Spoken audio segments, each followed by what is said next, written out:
Evening from the Panhandling house. Max is hiding behind the camera over there. He doesn't want to be on tonight. We've got Maddie here. And Maddie. Yeah, that's our mad dog. We gotta always give her a little FaceTime, a little shout out to everybody in Sioux Falls. Say hi, Maddie. Hi, Maddie. We got two Shih Tzus again in our house. We're a Shih Tzu family. So we have Ozzy. Ozzy. He's black with white paws. Ozzy's black with white paws. So as we get started here, want to take questions you may have on anything going on in Sioux Falls. So feel free to shoot some questions in the comments. I will try and answer them tonight. It's a little late in our house. It's 9:10. So we got to start getting into school mode, don't we, Norris? Yep. School starts this week in our house. First comment from Miss Johnston, your principal. Oh, she's looking forward to seeing you again. So, yeah, Wendy's Sioux Falls Christian is where Nora goes, and I think they start on Wednesday is when they start. So, yeah, we had a big night tonight. Tell us about your big night, Nora. What happened? So I went to a open gym, and it was mostly just it was actually just a little mini classes. Clinic. Open gym for what? It was just for gymnastics. Yeah, she's in gymnastics. Okay. And so we did a raffle at the end, and it was so there's 4 speakers. Not everyone, but most people won one. And then there was 3 TVs and 1 Alexa. And we did a raffle, and go ahead and turn the camera, Dad. I won a TV. Nora won a TV, 32-inch TV, and we have had a no TV in bedroom rule. Sure. So now, okay, yep, here's a TV on the counter. We've had a no TV in the bedroom rule at our house. Now I get this 32-inch TV that a 9-year-old got. I figure what we're going to do with this thing. So, yeah. So it was an exciting night, wasn't it, bud? Yeah, I was really happy, and my mom just what's that? And I'm like, a TV, and she's like, why? And I'm just like, I won it. And she's like, oh, what? She's just so surprised. Yeah. Pretty cool, dude. Oh, thank you, Kristen. Yes. Yeah, Kristen loves her puppy. All right. Let's get to... Okay. I want to talk a little bit about what's going on in Sioux Falls. We'll do these later. She wants to do some jokes, SpongeBob jokes. We'll talk about those later. You can go hang out a little while, okay?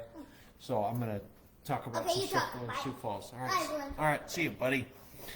You should go get ready for bed. So, a few things going on in Sioux Falls.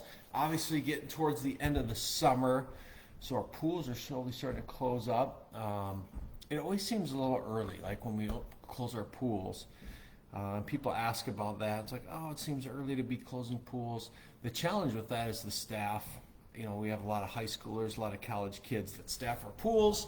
So when they go back to school, or especially with high school kids, they have so many activities. I mean, their activities start earlier in the summer, so they're back to school earlier, and so we have to slowly start winding down our pools as we get closer to school opening. So the pools are closing down, but still a lot of stuff going on through the rest of the summer. We still have a few more weekends of concerts at the Levitt. Hopefully you've got outside to the Levitt this summer. The Levitt continues to exceed expectations downtown. It's just a super cool hangout place. In fact, this Saturday, I believe, I think I'm playing drums for one of the acts there for a little while. So come on out on Saturday for the Levitt. That will be fun. A lot of other things happening this week. We have actually a brand new class of police department recruits that I'm going to go meet, shake their hands, thank them for their work. So that continues to be a focus for me, public safety and policing. Always do enjoy talking about what we're doing with public safety.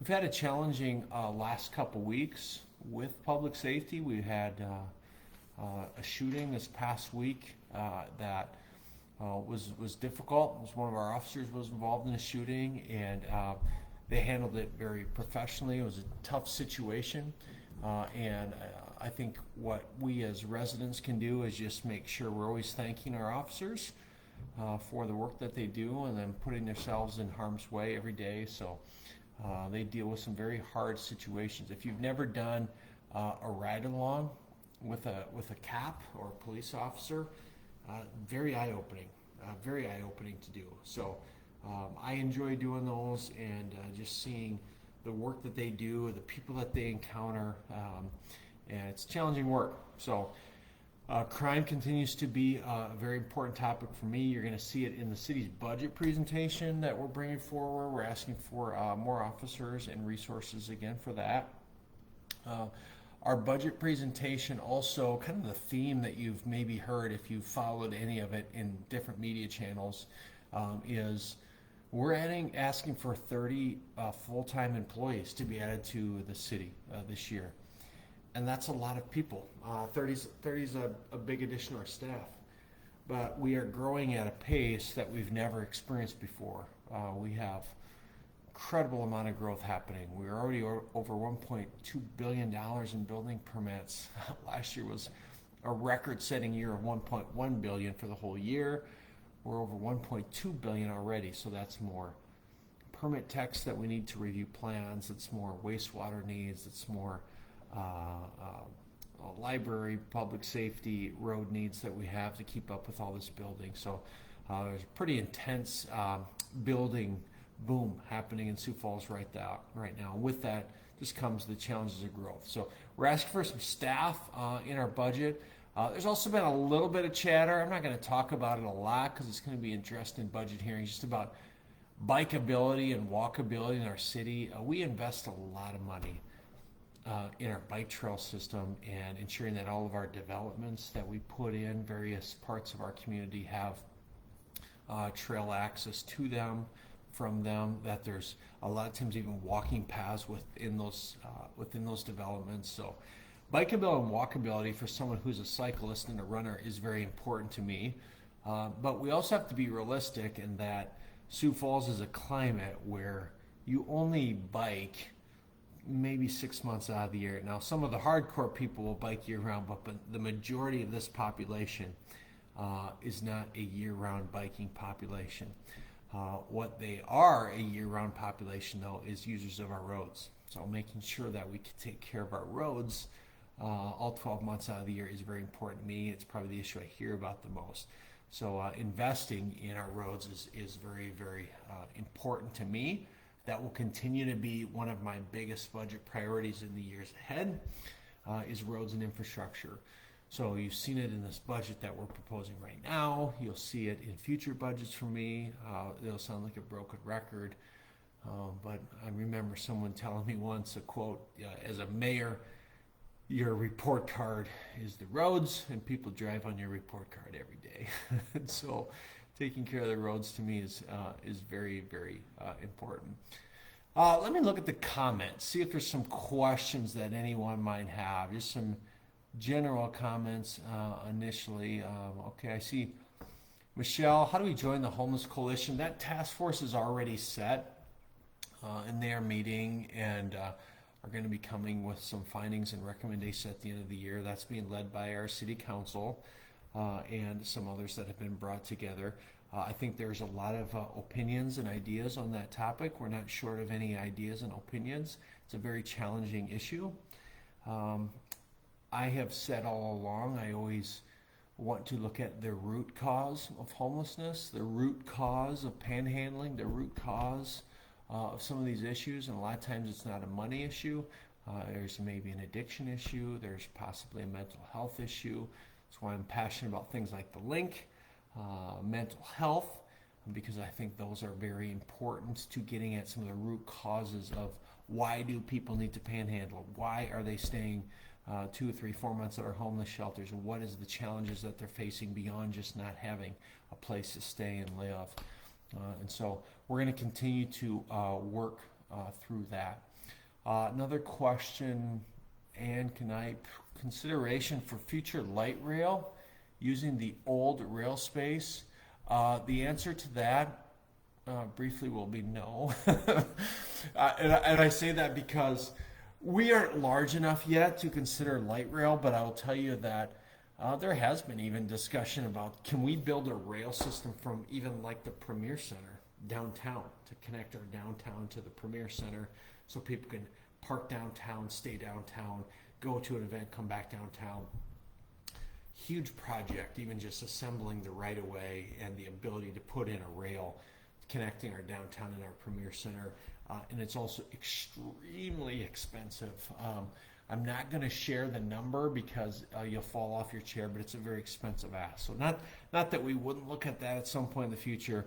Probably not during my administration will anything like that be tackled. Okay, we have, let's see, another question in here. When are you going to have a public relations department? Have one. I'm not sure what that question means, but we do have a city communications department. We do have a comms team, graphic design team. We have a media relations team that handles a lot of our public media relations work.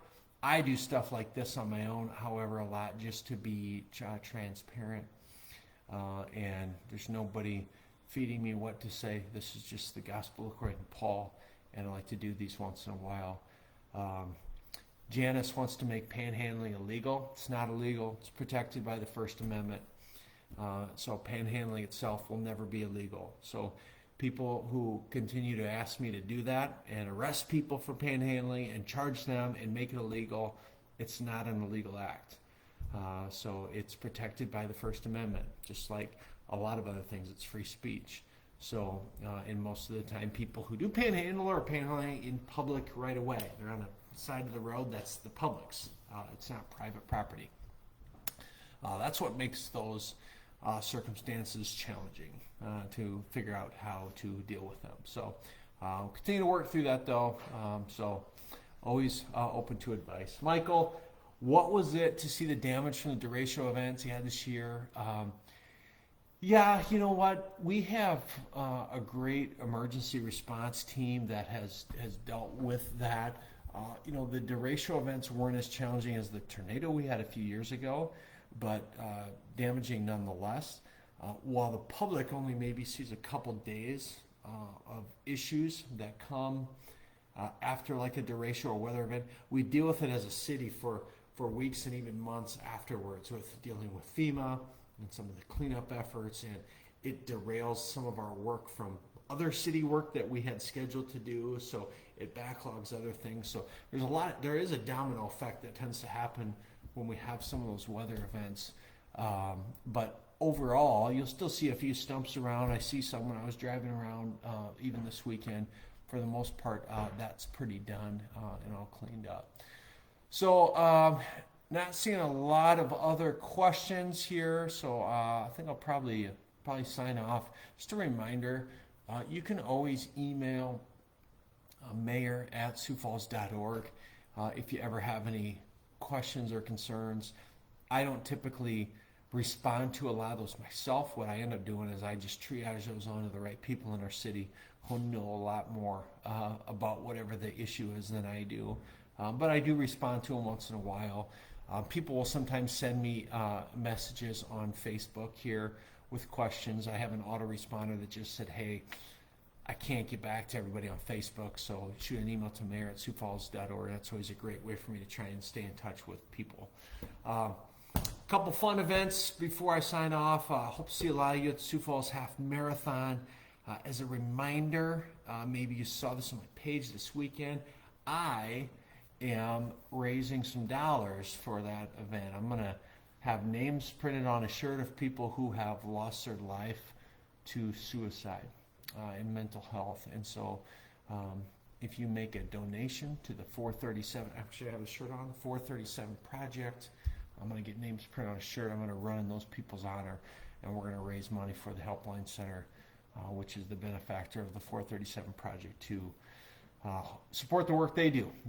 They are the tip of the spear for what's called the 988 hotline. 988 is the new 911 for mental health. So anybody experiencing mental health or addiction challenges, they can, or behavioral health challenges, I should say, not addiction, behavioral health, mental health crises, they can call 988, and the Helpline Center answers those calls. So that's a great organization that we're raising money for at the end of September through a run across the state. Finally, let's see, there are just a couple other questions. Yeah, having a shortage of bus drivers. We're having a shortage of everything in the community. Daycare providers, teachers, substitute teachers, bus drivers. It's tough. And so bus drivers, I think, in my opinion, are doing the Lord's work. If you put 40 kids on a bus and have to drive them around, it's not easy work, and it's hard work, and sometimes recruiting people to do some of that work is hard. My ask would be that if you have time and availability, maybe you're retired, maybe you have some part-time hours that you can spare, being a bus driver or being a substitute teacher would be incredible, because we have a huge need in both of those areas right now. So consider doing that. The other question, though, that I want to answer is, Molly asked about a story about a management company in Sioux Falls a while back. You know, here's the thing about housing and the companies that own different housing projects, and providing housing to people at an affordable, or what we call an accessible level, income level, is sometimes challenging, because sometimes the tenants don't have the respect, maybe the appreciation for the place they're living. Now, this is not a blanket statement, but that sometimes is the case. So sometimes the people that manage those properties are dealing with some challenging tenants. And I'm not saying that there's one side or the other on the fault of bad tenant relation issues, but I will say that if someone ever feels that their landlord is discriminating in some way, or not abiding by fair housing laws, we have a whole department in the city called our Employee Relations Division that will deal with discrimination as it relates to housing or other housing challenges. And so people need to call that. Your first call should not be to Kello. Your first call should not be to the Argus Leader. Your first thing should not be to post it on Facebook. You can call the city, and we have processes by which we deal with challenges like that when they do arise. And so that's it. I'll come back probably another Sunday night here and ask some more questions. Nothing else. Question about litter. Yeah, there's litter. In fact, my pet peeve right now is vape cartridges. I run a lot, and so I'm on the shoulder of roads a lot and on sidewalks, and vape cartridges have become the new cigarette butts. People they vape and they chuck them out the window. So I hate it. I wish people had more respect for their environment. You know, that stuff eventually, just if we don't get it in time, washes down into our storm sewer and eventually ends up in our waterways. And so my ask is, if you see trash, pick it up. If you vape, don't pitch your cartridges out of your windows. Seems weird that in 2022 you have to ask people not to throw their litter on the ground out of their windows, but you do.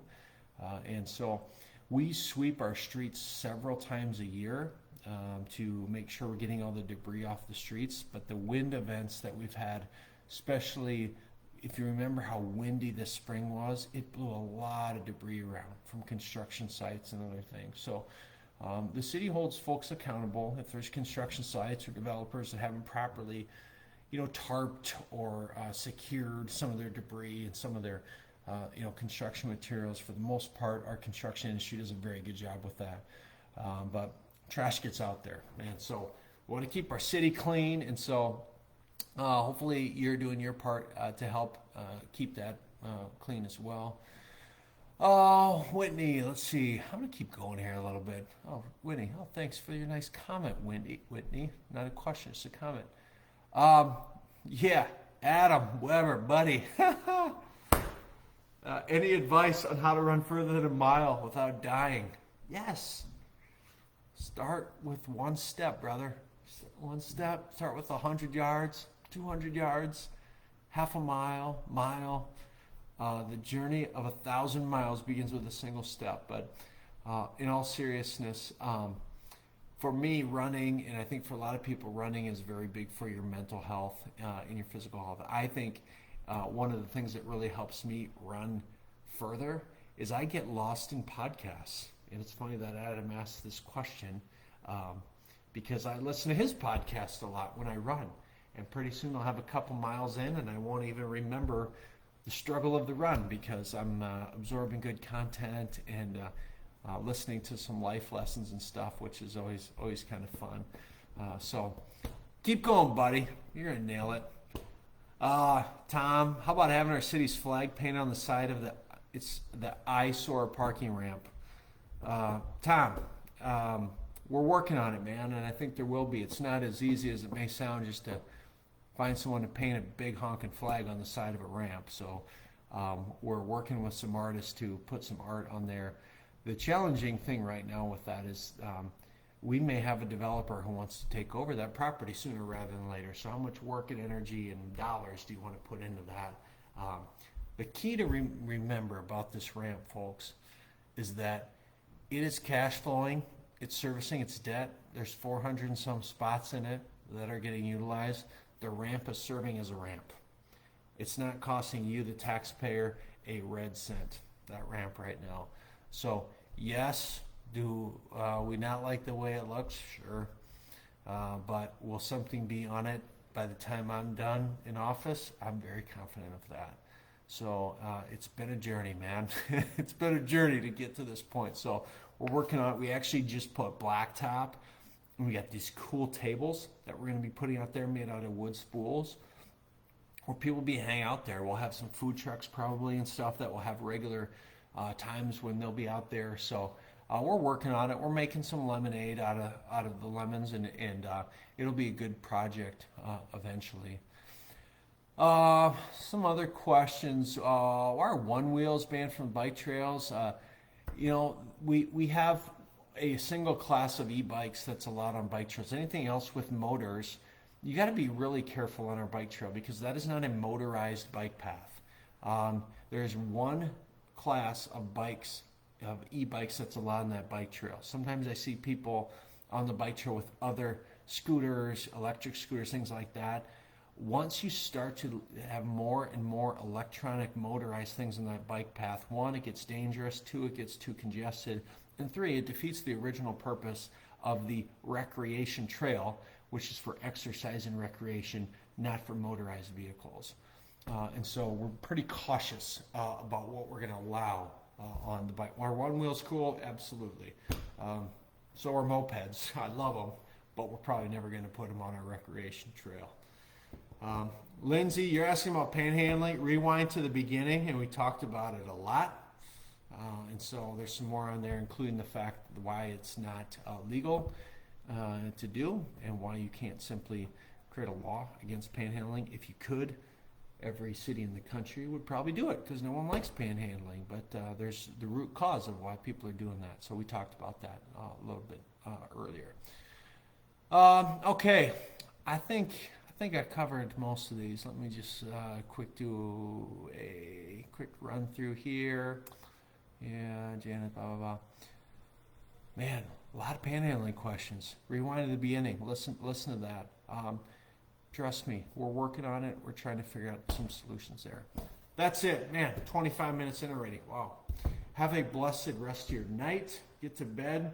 For those of you who are parents, got kids going back to school this week, if you're like me, I know you're ready to get back in a routine because it's been a short summer, but a long summer at the same time. So have a good night, and hope to see you guys soon. Thanks. Bye-bye.